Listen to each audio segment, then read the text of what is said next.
in this live stream. We're very happy to be here today.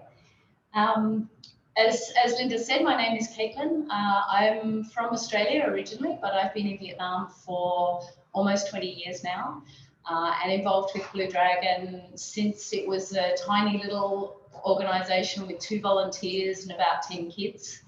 And we've now grown so that we're over 100 staff now, and we're working throughout, as Linda mentioned, mainly working with street kids and fighting human trafficking. And our goal there is really to end the trafficking of women and children and men from being trafficked from Vietnam.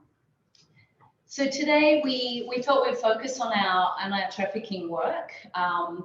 We're about to hit the terrible but significant milestone of 1,000 rescues.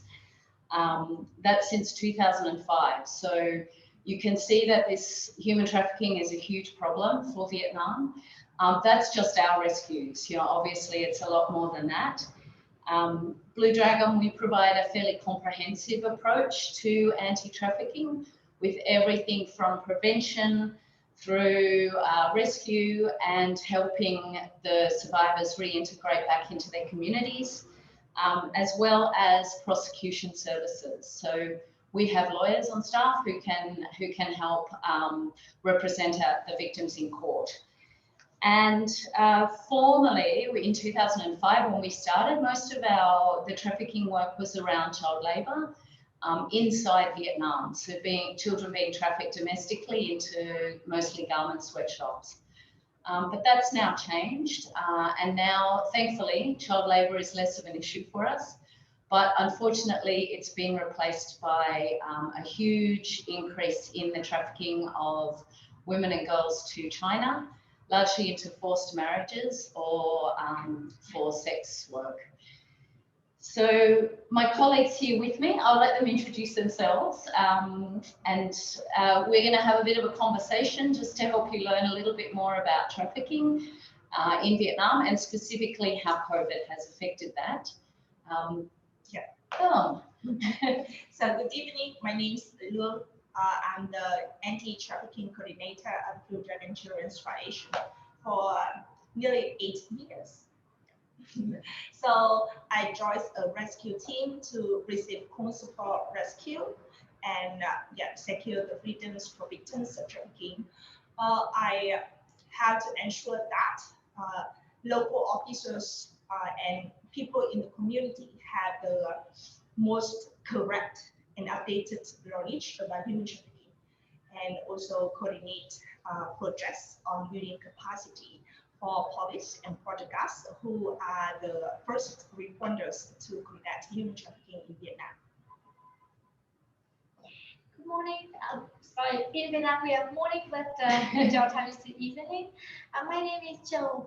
I am senior psychologist and project manager. I have been working for Blue Dragon for 13 years. The project X provides the best care for survival of good care well-being. Our daily job is to provide the safe accommodation, food, nutrition, health checks, and provide the psychological support for all the survivors after they land to Vietnam. Okay. So maybe we can just start by, if you both can tell our audience a little bit about how COVID specifically has changed trafficking in Vietnam this year and how we're responding. Yeah, so 2020 is an extremely hard year for everyone. So we're so lucky that the government of Vietnam has been very effective in controlling the COVID pandemic and minimizing the side impacts of the crisis. However, as an organization who directly rescues victims of trafficking, we experienced the immediate difficulties because of those measures, because of the travel restrictions and border closures. make the rescue work more difficult than ever. And at the same time, we received a very high number of calls for rescue. So in March only, the very first stage of the pandemic, at the same time, our team were in touch with more than 30 victims who calls for a rescue. And yeah, because they were experience increased physical and sexual violence by their traffickers and forced husbands. So it's not only difficult time for the victims, but also for our team. One victim even called to say that she could not suffer anymore. She could not wait for a rescue. So she decided to take her own life. But fortunately, she was taken to a hospital on time and recovered them. So it really a hard time. We tried to go through that difficulty in the very first stage. So in at that time, we also sat down together to analyze what changes in human trafficking in Vietnam could be. And unfortunately, in the coming months, we experience all of them. So firstly, the vulnerability increases among existing victims and vulnerable groups. Schools closed. Children just aged 13 to 15 left their house to go to street, look for jobs, or even try to cross the border. And then many people spend times online, and the traffickers now increasing targeting them online. The majority of the news cases which we received and rescued recently are tricked by someone they met online. Yeah. And secondly, the traffickers themselves also find ways to adapt the new situation. So because the international travelers now is very difficult. So we see an increase in domestic trafficking. Yeah. So in the whole year of 2019, we only worked with 2 domestic cases. But from the beginning of February until now, we have received and rescued 21 victims. Yeah. So yeah, we see, yeah, and facing these difficulties, we really struggle to keep our work at normal. And because we work more closely with our partner and community people, so that we manage to keep rescue work. And yeah, the total numbers of our rescue and assisted victims of trafficking into 2020 increased by 70% to compare with 2019. I think it's a huge achievement. Absolutely, absolutely. So these extra women and girls coming back to Vietnam, and also, you know, I know the girls that have been trafficked domestically, that's mostly into commercial sex work, and those girls are quite young as well. So how is the team managing that? How are you helping these young women to recover from their experiences?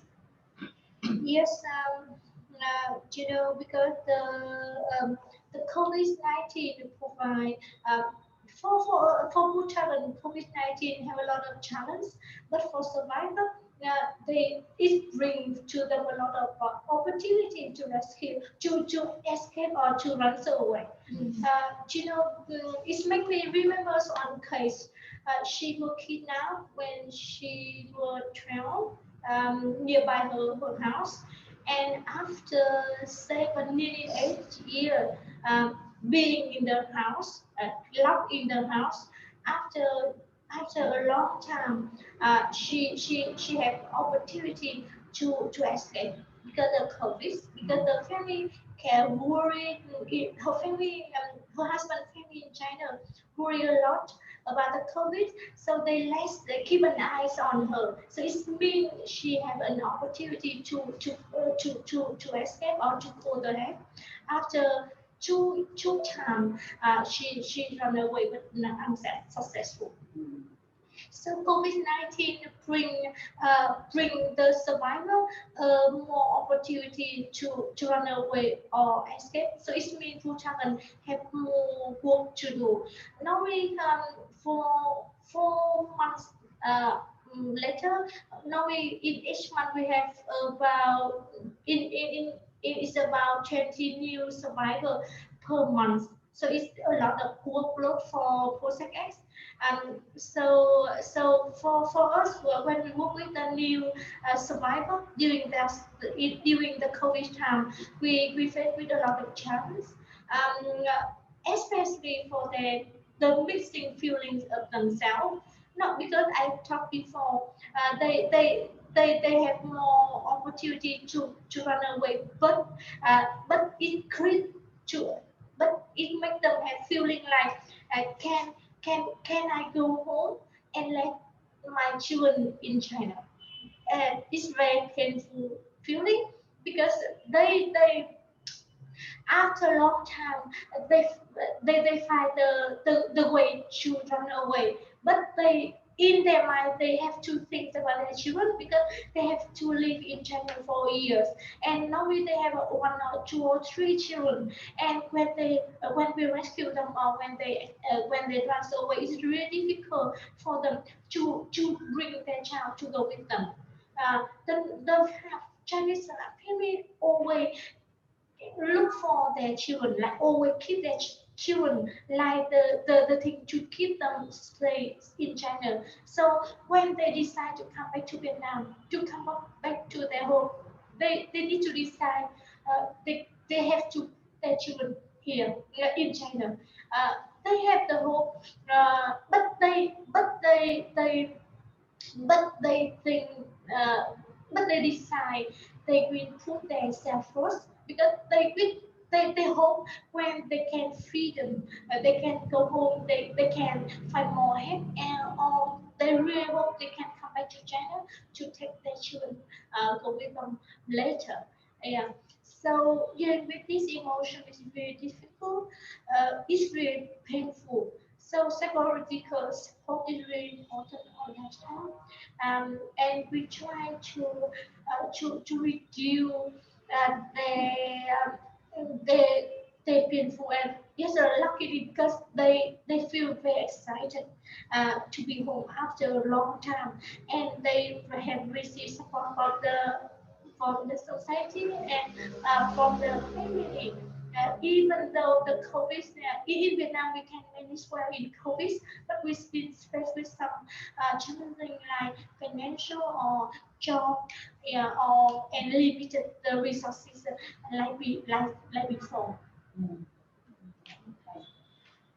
So maybe can you just tell us a little more about like who is vulnerable to trafficking, who gets trafficked, and how and why? Like how does this happen? Yeah, so human trafficking happens everywhere in Vietnam. We have 63 provinces in Vietnam, and in every province we record trafficking cases. Anyone can be a victim of trafficking because in Vietnam, as in based on our analysis and database, we see that 48% of victims are trafficked by someone they trust, who are their friends, neighbor, relatives, or acquaintances. Yeah, the trafficker gain their trust, invite them to hang out or go shopping, then sell them into prostitution or other slavery situations. Yeah, so it can happen to anyone. However, of course, there are some groups who are more vulnerable than others. They are women and girls from ethnic minority groups.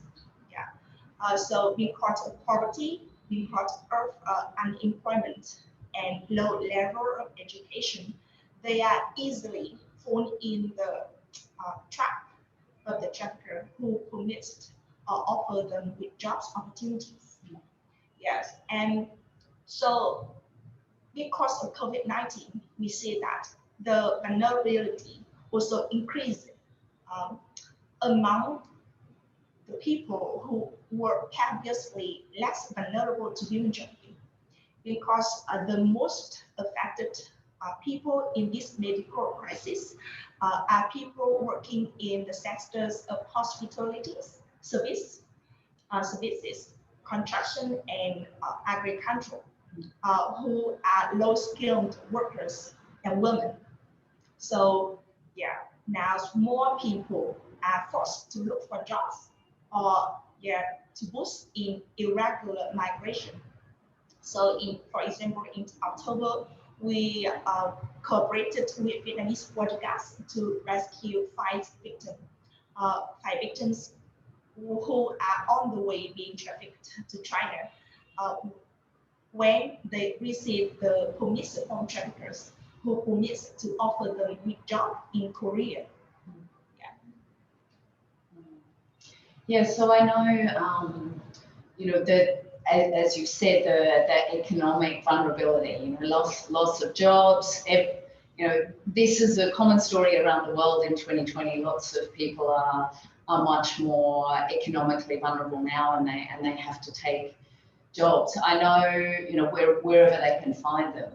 I know in our rural provinces, we've also seen this year a lot higher numbers of kids dropping out of school, especially teenagers. You know, from 13 up, they feel pressure from the family to help. Maybe the parents are not well. Previously, the parents in many of these very remote areas, there's not much work at home. And so the parents often leave home to work outside of the province or in the cities, in factories and things like that. Those jobs have dried up, so the kids feel extra pressure to leave school and find work and help their families. Yeah. And I know, you know, Blue Dragon, we've been doing a lot of work this year. We've really focused on that issue, because our experience is that if kids are in school, they're much less vulnerable to trafficking. So we've done a lot of work trying to support schools to get kids back. So what we actually do is we help the teachers to visit the families of kids that haven't returned or who have dropped out, and to talk to the family, find out where the kid is, find out what's happening, and try and get them back to school. And that's been quite successful. We've had about 60-70% returning and staying at school. And then it also helps us to identify you know, do they need support? You know, and sometimes it's something really simple. So, you know, a lot of these ethnic minority kids, they get free education at boarding schools, but maybe they have to pay a small amount for their lunch every day. And that small amount is now not possible for the family. So, you know, just by providing a very small amount, you know, even $10, $15 a month, we can help those kids to actually stay at school and be safe. What other things, you know, what other things are we doing to try and prevent this and to respond to the increased economic vulnerability? What are we doing to prevent trafficking more than that? Yeah, so we not only work with schools, but also with the people in the community. So we not only educate people about human trafficking, but we try to screen who are at risk and provide support. So we call our model is early warning system. Yeah, we educate people about human trafficking and especially safe migration, because it's the main trick. The main purpose why they go, why they leave their home. So about safe migration, and then we asked the village leaders and commune officials to go to visit the households to see if someone has a plan to go somewhere to look for jobs and provide the information. So it's not only about raising awareness, but go further to screen and provide support who are the most vulnerable, so they don't not need to leave their home, yeah, to look for a job, yeah. And we also have some success, yeah. At least in Hà Giang, one of the most northernmost province of Vietnam, yeah, we work with the communities there. They are Hmong people, ethnic minorities group, to help them understand about safe migration, why why they should not go to China at this time, and what they have to prepare if they would like to go to Hanoi or somewhere in Vietnam to look for a job. And not only about prevention, but we have to go further like that. As domestic trafficking is witnesses of Vietnam law enforcement, 90% of trafficking cases in Vietnam are reported as sex trafficking or cross-border cases. So because we see an increase of in domestic trafficking cases, so now we try to promote for the law enforcement of domestic trafficking. We are reporting to the police, to the Vietnamese authorities about those cases, so persuade them to go to the court to fight justice for the victims, but also to show the evidence of domestic trafficking cases. Yeah, so based on that, we can go further. It's a good timing that Vietnam is reviewing a lot of laws and regulations related to human trafficking. Yeah, so we are also supporting the government to review Vietnam's law on human trafficking prevention and combat. So to ensure that the law will cover all new forms of trafficking, yeah, and can provide the best support for victims. Mm-hmm. That's great. Yeah. So I know in an evaluation we had done a few years back, the evaluator found that victims said that prosecution and achieving justice was a really important thing for them to feel like they could move on and get past their experiences. But Cho, maybe you can talk a little bit more about what other kinds of things are important to help victims recover and to help them move on and live normal lives again. Yes, so full-time was support for survival of human trafficking in 2 periods of time. The first time is we call emergency support. When after they land to Vietnam, we provide the emergency support for them straight away. Firstly, we provide the safe accommodation, nutrition, health check, how to report to the police about the trafficking, and how to think a little bit about their future. Because by psychological support, because in this state they don't think much about, they don't care much about the challenge, the real challenge when they go home after years in trafficking. They're very excited to go home. They really want to see their family, to see their children in Vietnam. So but they care about how the society deal with them, how the people thinks about themselves after trafficking. A little bit, and maybe they worry about how to work with the police to report about their trafficking, because some of them, the trafficker related to their family, like the uncle or the aunties, or even the stepfather or stepmother. So they have a lot of panic about that.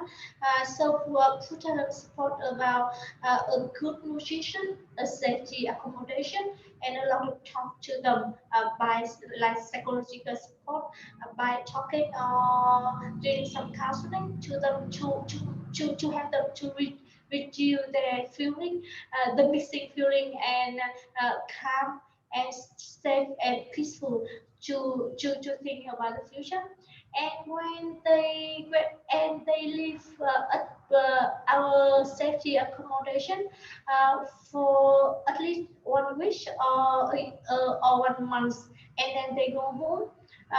Brutal support them go home with legal advice, food, or a little bit financial for them to start to live in their hometown for a month. During that time, we work, the social worker or the psychologist will work with them to help them to build up their plan for the future. Normally, they will provide the support for vocational training or continuing to study at school. If the children, like if they are 15 or 14 or under 18 years old, and this time is extremely difficult for them, very challenging for them, because they have a lot of stigma from the community, a lot of difficulty from financial, a lot of challenge from themselves. The children when they was in China, the hope. They hope like their life can be normal like before, and this hope will help them have more stronger, more religion to escape or to run away to call for help. And when they come home, everything is changed, totally changed. Nothing normal before. The family still love them, but the the friend thing, maybe they not so good because they were traffic, and they don't have job, they don't have friend, and people like separate with them. So they on that time they the hope to have them to come back Vietnam. Don't have anything, so they think, okay, now I don't have anything, so it's very terrible. I might go back to China if I can, because they still have the children there, or they think might be in China, even though they were treated very badly, but maybe still better than now. Yeah, and maybe some of them have suicidal idea or self harm or run away from the family to another place to live. So in that state, the psychologist or social worker need to go back closely with them and support them with everything that they need, like financial or talking, or even though bring them from their family to Hanoi, because in Hanoi we have the shelter, we have we have a lot of resources to support them much better than they live in the countryside. But yes, of course, the countryside is their hometown is the best place for them. But if they cannot stay there, we can provide more support for them. Yeah. Thank you. And I know, we've talked a lot about the difficulties and the challenges, but I just want to reassure people that there's also a lot of success in our work. We have hopeful stories every day. We have more than 6 survivors, I think, currently at university, and several have finished university and are working and are being amazing role models for their families and their communities, and for other survivors. We have a lot of survivors who succeeded in vocational training and are now working. Our work with communities has also been very successful. As I mentioned, previously we were mainly dealing with the trafficking of children within Vietnam for child labour. The communities where that was a big problem, there were hundreds of kids taken from these communities and exploited in southern Vietnam. That's now stopped. That's finished. Those communities don't let their kids leave anymore.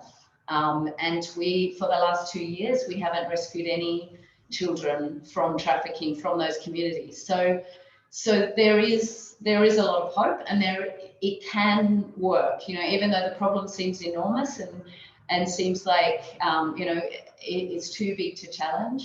But in fact, with the long-term commitment, it's taken 15 years to stop the trafficking there from those communities, but we have, and so that keeps us going, I guess, and that's a really wonderful thing to remember, that with our hard work, and even with all the challenges, individual children and women can succeed and can overcome their difficulties and become successful and have great lives. And we can end trafficking in certain areas for that. So there is a lot of hope. It's not all bad news at Blue Dragon all day, every day. There's plenty of good news as well. Yeah, exactly. Caitlin. We're getting close to time. You hear me, Caitlin? Yes. Okay, good. Yeah, we've got a little extra time because I kind of flew through that introduction. So that's good news for you, I think.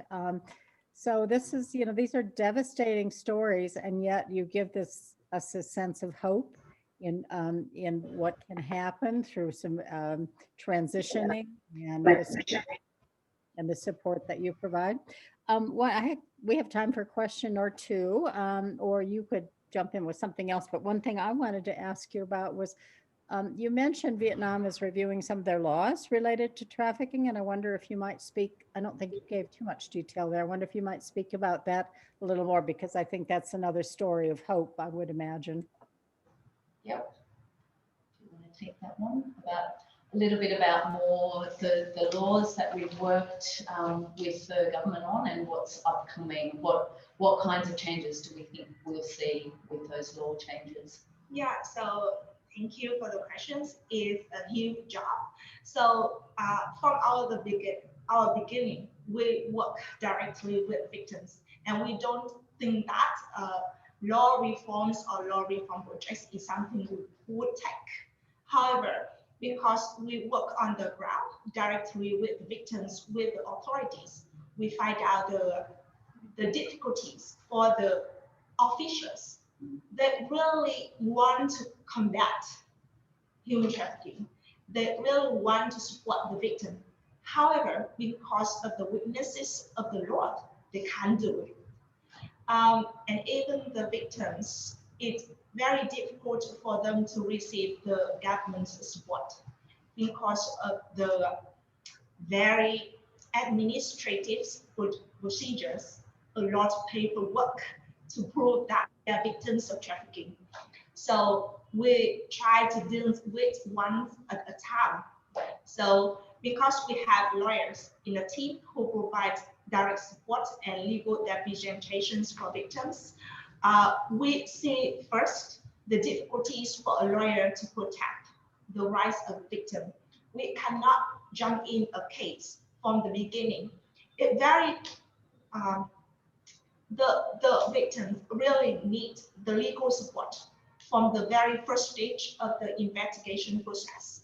What they can do, what are their rights, how they can make a report. However, because the lawyer do not have the right to jump in the case at that stage, so if the reasons why the trafficking cases take a long time for investigation. So we change that first. We work with Ministry of Public Security to advocate for a circular that if the right for the lawyer to jump in the case at any stage. In Vietnam, the lawyer can provide legal support for an offender from the very state. There are about 15 articles in our law regulated about that, but none of them regulate about the right of victim to have the consent. So we work with Ministry of Public Security to work on that. So now, last year, we succeeded in issuing that circular. Now, the victims have equal rights as the offender to have a lawyer to give legal support at any stage. Yeah, and in 2020, we work with Ministry of Public Security, again, our main governmental partners in Vietnam, to work on another circular is in the tri-family investigation. Yeah. So because of stigma, because of trauma, when victims come back to Vietnam, or especially for victims of trafficking and sexual abuse, so they have a lot of stigma, and they always face to or worry when they have to work with the police. Yeah. And the police have only one thing in their mind, is to find out the criminal. Yeah, to fight against the crime. But now we ask them to sit back, to think about not only fight against the crime, but how to protect the victim. And first, to protect their feeling, to work with them in the family way. And we are on the process of that. And another project, as I said before, is to review the Vietnam laws on human trafficking, prevention and combat. That law were issued in 2011. After 9 years, we see a lot of gaps, yeah, and difficulties to and effective to prevent human trafficking. So now we funded for our government partner to visit host provinces, yeah, interviews with the first responders in those provinces about what work, what do not. Yeah, and then we can sit back together to see what we need to do to improve the law. Thank you. So thank you so very, very much. It's really, really interesting. I thank you, Caitlin, Luong, and Cho, for sharing those stories and letting us know what's happening. It's devastating to know that the percent of rescues are going, not devastating to know the rescues are going up, but that many people are trafficked. So thank you for sharing that and that message of hope as well. So thanks so much and appreciate it. All right, well, we are ready to transition then to our next guest. It is my great privilege to introduce one of our longtime